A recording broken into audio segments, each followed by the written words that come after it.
All right, so as we close in on the ending of the life of Abijah,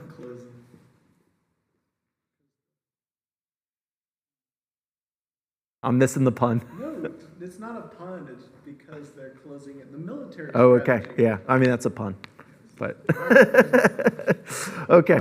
Well, as we get closer to the ending of Abijah's life, he is up against Jeroboam. This, of course, is narrative that is not in 2 Kings. This is something in particular that the chronicler wants you to know that you wouldn't know if you were just reading 1 Kings.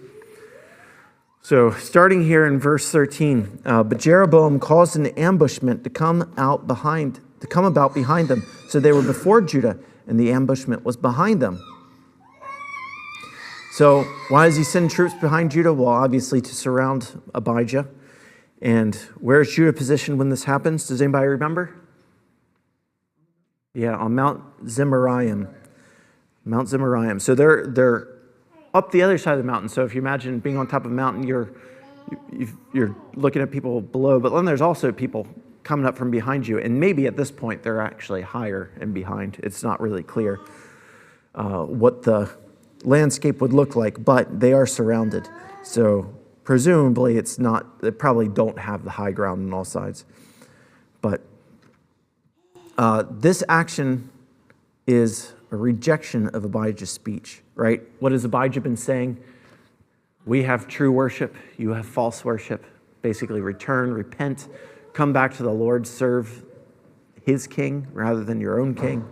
And Jeroboam has rejected all this while he's being preached at. He's actively plotting against that preaching, sending troops around from behind. Wonder how many people do that while they're listening to the preaching of God's word, not just distracted, but even actively plotting how they're going to disobey the things that are being preached to them at that moment. This is what Jeroboam is doing. So rather than listening, he's been busy strategizing and mobilizing his forces. Verse 14 says, and when Judah looked back, behold, the battle was before and behind them. And they cried to Jehovah, and the priests sounded with the trumpets. So once again, battle being before and behind, they're surrounded. They're not ready for the fight. And they cry out to the Lord, meaning that they ask him for help. Basically, this is a zealous prayer of theirs. And then they blow the trumpets. If you remember what we looked at in Numbers 10, the trumpets were for war, so that when they blow them, God would hear them and answer their prayer. Then the men of Judah gave a shout. As the men of Judah shouted, it came to pass that God defeated Jeroboam and all Israel before Abijah and Judah. So not only are they surrounded, but there's twice as many troops. If you remember, it's 400,000 of Judah versus 800,000 of Jeroboam of the northern kingdom of Israel. And the men of Judah give a shout because they're confident in the victory. They're shouting in the battle, not just calling to the Lord, but expressing confidence in the Lord through their shout. How does God defeat Jeroboam? Supernaturally, that's the implication here.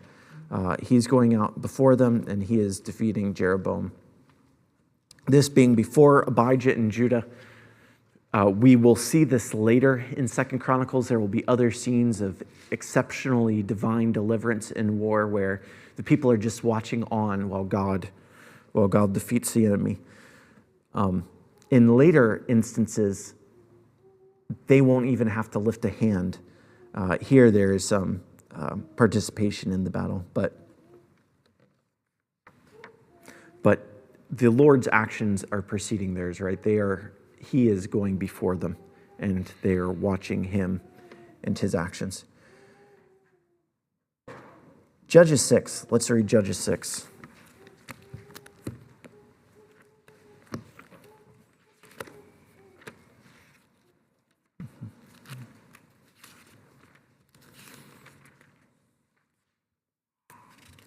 Through 21. It's a relatively long passage, but you know what? Was this supposed to be Joshua believe this was supposed to be Joshua. Excuse me, I need to go back and fix this. The Lord giving.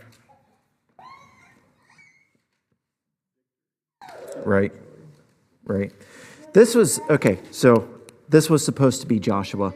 I will go back and fix it in my notes here. But given that you didn't get a chance to read this, I'm going to go ahead and read the whole thing. Now Jericho was shut up inside and outside because of the people of Israel. None went out and none came in. And the Lord said to Joshua, "See, I have given Jericho into your hand, with its king and mighty men of valor. You shall march around the city, all the men of war, going around the city once. Thus you shall do for 6 days. 7 priests shall bear 7 trumpets of ram's horns before the ark. On the 7th day you shall march around the city 7 times, and the priests shall blow the trumpets. And when they make a long blast with the ram's horn, when you hear the sound of the trumpet, then all the people shall shout with a great shout, and the wall of the city will fall down flat. And the people shall go up, everyone straight before him." So Joshua, the son of Nun, called to the priests and said to them, "Take up the ark of the covenant, and let 7 priests bear 7 trumpets of ram's horns before the ark of the Lord." And he said to the people, "Go forward, march around the city, and let the armed men pass on before the ark of the Lord." And just as Joshua had commanded the people, the 7 priests bearing the 7 trumpets of ram's horns before the Lord went forward, blowing trumpets, with the ark of the covenant of the Lord following them. The armed men were walking before the priests who were blowing the trumpets, and the rear guard was walking after the ark, while the trumpets blew continually. But Joshua commanded the people, "You shall not shout or make your voice heard, neither shall any word go out of your mouth until the day I tell you to shout. Then you shall shout." So he caused the ark of the Lord to circle the city, going about it once. And they came into the camp and spent the night in the camp. Then Joshua rose early in the morning, and the priests took up the ark of the Lord. And the 7 priests bearing the 7 trumpets of ram's horns before the ark of the Lord walked on. And they blew the trumpet continually. And the armed men were walking before them, and the rear guard was walking after the ark of the Lord, while the trumpets blew continually. And the 2nd day they marched around the city once and returned into the camp. So they did for 6 days. On the 7th day, they rose early at the dawn of the day and marched around the city in the same manner 7 times. It was only on that day that they marched around the city 7 times. And on the 7th time, when the priest had blown the trumpets, Joshua said to the people, "Shout, for the Lord has given you the city. And the city and all that is within it shall be devoted to the Lord for destruction. Only Rahab the prostitute and all who are with her in her house shall live, because she hid the messengers whom we sent. But you keep yourselves from the things devoted to destruction, lest when you have devoted them, you take any of the devoted things and make the camp of Israel a thing for destruction and bring trouble against it. But all silver, gold, and every vessel of bronze and iron are holy to the Lord. They shall go into the treasury of the Lord." So the people shouted, and the trumpets were blown. As soon as the people heard the sound of the trumpet, the people shouted a great shout, and the wall fell down flat, so that the people went up into the city, every man straight before him, and they captured the city. Then they devoted all in the city to destruction, both men and women, young and old, oxen, sheep, and donkeys, with the edge of the sword. Okay, so in this passage, they are carrying the ark around the city because the Lord himself is surrounding the city. Right? And they're supposed to shout because the Lord has given them victory. That's what verse 16 says. So similarly here, the people are to shout because they know that the victory is certain. Now, the Lord is there. The ark is not necessarily there in 2 Chronicles, but the Lord is present and he is before them.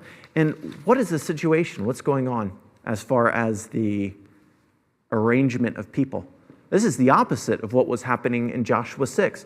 In Joshua 6, the enemies in the city and on a high walls and everything, right in the middle, and all the people are around. Now the situation is reversed. All the people are on a high spot, and they are surrounded. And they blow the trumpet, and they shout, and the Lord goes out before them. So it's basically this inverse Jericho that's happening, but God is still defeating the city, defeating the people as they surround them. So that passage gives you several indications about the meaning of the trumpets, the meaning of the shouting, but also the picture of the surrounding. God is there when they're being surrounded. God is there when they need to surround others. In verse 16, and the children of Israel fled before Judah, and God delivered them into their hand. And Abijah and his people slew them with a great slaughter. So they fell down slain of Israel, 500,000 chosen men. Out of, remember, there were 8,000. So this is more than Judah had, which was 400,000. And they take 5 out of every 8 men. All right, the fact that there's a great slaughter shows that there was divine aid. It also does seem pretty similar to this picture that you see of Jericho where they're taking out so many people. Right, I already mentioned about the comparison of numbers. How does this compare to the number of Judah's troops? Right, there's 400,000, 800,000. Hopefully that's clear by now. So it's a big deal that they would take out 500,000.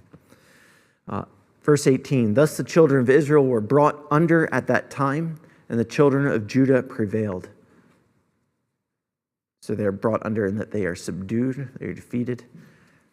The fact that these are referred to as the children of Judah versus the children of Israel, not that children is that unfamiliar of a way of speaking about it, but it does talk about alternative paths for the nation. These are children of the patriarchs, right? The children of Judah versus the children of Israel. Only one is really following the God of their fathers. And yeah, the victory, of course, demonstrates the truth of Abijah's speech. Yes? This is where it gets a little bit tricky. Are they actually providing material obedience, or is it really truly formal obedience? Okay, so the difference between material obedience and formal obedience to the Lord? Yeah. Is that what you're asking?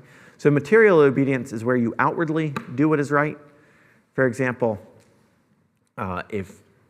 or you could be doing inwardly what is right, but you are doing outwardly right what is right. Or not necessarily what is right, sorry, what is obedient. So for example, if during COVID, you followed the regulations, you stayed 6 feet from everybody, you wore a mask, et cetera, right? You're rendering material obedience. Now, whether or not you're rendering formal obedience is whether or not in your heart you're really doing it out of reasons of submission or because you think it's right, or without submission where you just think it's wrong but you're doing it just because you have to, right? So that's the difference between material and formal obedience. That has to do with Aristotle's 4 causes. Anything that exists has 4 different causes to it. One of those is like the material. One of those is the material cause, and one is the formal cause. I can explain that a little more. So if you have a table, the material cause is the wood. Like why? If you ask why does this table exist, the why can mean a bunch of different things. So the wood would be the material cause. The design of the table would be the formal cause. The carpenter would be the efficient cause, and then eating would be the final cause, like the purpose of the table. So anyway, that's Manuel's question here. Is this material obedience or formal obedience? It seems very clear that it's formal obedience, that this is demonstrating a kind of trust in the Lord that you wouldn't expect of people, where they would just blow trumpets and expect that to work, where they would shout and demonstrate confidence in the Lord. Given how outnumbered they are, given Abijah's speech that demonstrates a confidence in the Lord, it seems pretty clear that they're rendering both material and formal obedience.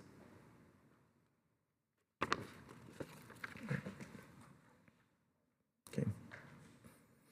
By the way, that COVID remark I made, that was, I always end up associating material and formal obedience with COVID because during COVID, people kept passing around this quote from Richard Baxter on whether or not it is right to obey the civil magistrate, whether or not it's right to obey the government in the case of a pandemic, right? And he was saying that you should actually obey them and not worship, or not worship, not gather, right? But he's speaking of like given, whether or not there are sufficient dangers, et cetera. And what he describes is rendering material obedience, and he's very clear to specify this material obedience. But most of the pastors that were passing this around didn't understand the difference between material and formal obedience, and they were passing it around with the mindset and basically saying that we are supposed to submit to the government, they have the authority in this area, where all Baxter was saying is if the danger is great enough, then it could be right to render the outward obedience. And so they didn't even seem to understand what the quote was saying. And I was just surprised at how often I was seeing this pasted where pastors didn't actually have the theological categories to understand what was being said and was using Baxter to almost say the exact opposite of what he was saying. That was interesting. All right. So yeah, if there's a situation that warrants it, sure, but you still wouldn't be rendering formal obedience as though that was something they had the authority over to decide whether or not a church would meet for worship. All right, verse 18b. Because they relied on Jehovah, the God of their fathers. All right, how do the children of Judah rely on Jehovah? By employing the priests in their duties. That's the blowing of the trumpet. That's the shouting to the Lord. How was the victory out of this reliance? Well, the Lord honored their trust. He goes out before them. He makes sure that they defeat 500,000. And what is the significance of the Lord being called the God of their fathers? Well, they are the true children. Remember, that was the whole contention in Abijah's speech is, we are really of God. We are basically the frequent phrase I've been using here. They're the true Israel. It's not Israel that's the true Israel. It's Judah that's the true Israel because they are following the God of their fathers. And Israel is not following the God of their fathers.